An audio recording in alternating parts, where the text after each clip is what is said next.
तो दोस्तों मैं आपको पहले जानकारी दे चुका हूं कि चाइना के पास जो रिसर्चर शिप हैं इनकी संख्या बहुत ज्यादा है और बताया जाता है कि डबल डिजिट तक ये आंकड़ा पहुंचता है। अब चाइना द्वारा चालाकी ये की गई है कि इन रिसर्चर शिप्स को उसने अलग से रजिस्टर्ड करवाया है, यानी इनके नाम चाइना की नेवी के साथ नहीं जोड़ा जा सकता। इस वजह से ये किसी दूसरे नेवल वेसल की तुलना में ज्यादा स्वतंत्रता के साथ इंटरनेशनल वाटर में अपना भ्रमण कर सकते हैं और एग्जैक्टली काम ये वही करते हैं जो कि जासूसी जांच करते हैं। एग्जाम्पल के तौर पर जब हम लोग मिसाइल टेस्ट वगैरह करते हैं उस समय जिस तरह के उपकरण वगैरह लगाए जाते हैं डाटा कैप्चर करने के लिए, एग्जैक्टली इनमें वैसे ही उपकरण लगाए जाते हैं।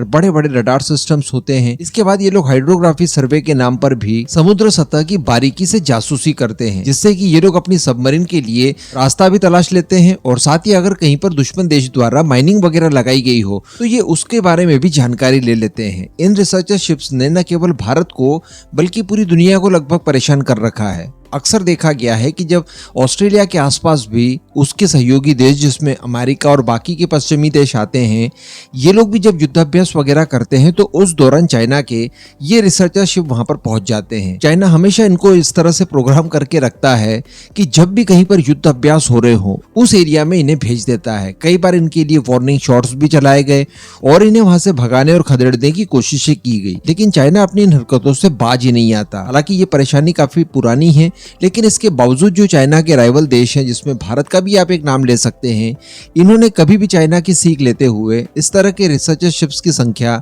अपने बेड़े में बढ़ाई ही नहीं। हमारे पास एक आध है मेरे ख्याल से। वहीं पर अमेरिका की बात की जाए तो उसके पास भी एक या दो शिप्स हैं। अब आप सभी को याद होगा कि जब मोहम्मद मोइजू चाइना के राजकीय विजिट पर गया था, उसके ठीक 24 घंटों के बाद चाइना का एक स्पाई वेसल हिंद महासागर के लिए निकलता है, यानी 14 जनवरी 2024 को। अब इसकी डिप्लॉयमेंट को लेकर अगर बात की जाए तो 1 महीनों से ज्यादा का समय हो गया है। इस दौरान श्रीलंका ने तो इसे अपने यहाँ पर आने की इजाजत नहीं दी, लेकिन मालदीव चूंकि दबा हुआ था, इस वजह से मालदीव द्वारा ये परमिशन इसे दे दी जाती है। अब अभी तक की अगर बात की जाए तो चाइना के इस स्पाई वेसल द्वारा किया ये गया है कि हिंद महासागर का पूरा सर्वेक्षण किया, यानी ये श्रीलंका और मालदीव के इकोनॉमिक एक्सक्लूसिव जोन से बाहर रहकर जितना भी एरिया था इंटरनेशनल वाटर का उसे कवर करते हुए अब ये फाइनली मालदीव की राजधानी माले पहुंचा है और अब ये 25 फरवरी तक वहीं पर डॉक किया जाएगा।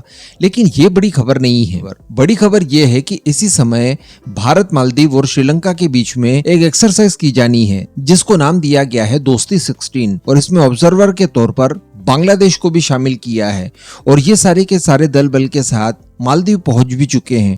अब इनका युद्ध अभ्यास शुरू होने का समय आया और ठीक उसी दौरान चाइना का ये स्पाई वेसल वहां पर पहुंच जाता है। अब वैसे यहाँ पर कोई विशेष परेशानी वाली बात नहीं है, क्योंकि इस एक्सरसाइज में इतना कुछ होना जाना है भी नहीं। कोई ज्यादा हाईटेक वेपन्स का इस्तेमाल यहाँ पर नहीं किया जाएगा, तो ये तो नहीं कहा जा सकता कि हमारी एक्सरसाइज को ये रिकॉर्ड करेगा, उनका डाटा कैप्चर करेगा और बाद में इनका इस्तेमाल हमारे ही खिलाफ करेगा।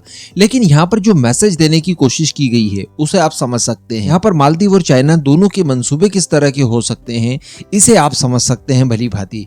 यानी अगर इसे भारत के परिप्रेक्ष्य में देखा जाए तो एक तरफ हम लोग व्लादिमीर पुतिन को भारत इनवाइट करते हैं, उनका वेलकम भी कर रहे हैं और ठीक उसी समय अमेरिका का एक डेलीगेशन आता है, उसे भी हम लोग वेलकम करते हैं। तो कहने का मतलब यहाँ पर एक इंसल्ट फील करेंगे व्लादिमीर पुतिन। तो कुछ इसी तरह की चीज मालदीव के अंदर हो रही है। जहाँ पर भारत एक्सरसाइज के लिए पहुंचा है तो ठीक उसी समय चाइना का स्पाई वेसल जियांगयांग 3 उस एरिया में पहुंच जाता है और वहां पर वो तब तक रहेगा जब तक ये एक्सरसाइज चलेगी। तो कहने का मतलब इन सारी चीजों की रोकथाम के लिए अब आवश्यक कदम उठाने जरूरी है भारत को भी और भारत की तरह बाकी के जितने देश परेशान हैं उन सभी देशों के लिए भी, क्योंकि अब जो मिलन एक्सरसाइज होगी उस दौरान भी आप नोटिस कीजिएगा कि चाइना के ये स्पाई वेसल कोई ना कोई गतिविधि करने की कोशिश करेंगे जिससे कि सभी को परेशानी होगी, यानी ताक झाक वगैरह और डाटा कैप्चर करने की कोशिश, जासूसी की कोशिश ये लोग हर हाल में करेंगे। कि अल्टीमेटली इस तरह की गतिविधियों के निवारण के लिए चाइना वाला ही दाव चलना पड़ेगा। वैसे भारत चल भी रहा है, भारत भी अपने वॉरशिप, सबमरीन्स इन सभी को अलग अलग एरियाज में डिप्लॉय कर रहा है और चाइना को काउंटर करने की कोशिश कर रहा है।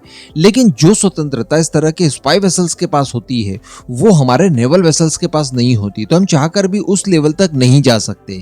तो अल्टीमेटली अगर जहर को काटना है तो आपको जहर ही चाहिए होगा। तो इस तरह की चीज भारत को करना बहुत ज्यादा अनिवार्य है। आई होप कि भारत भी इस ओर ध्यान देकर इस तरह के स्पाई वेसल तैयार करके चाइना को भी उसी अंदाज में जवाब दे। बाकी इस पूरे मुद्दे पर आपका जो भी मानना हो नीचे कमेंट करके जरूर बताइएगा।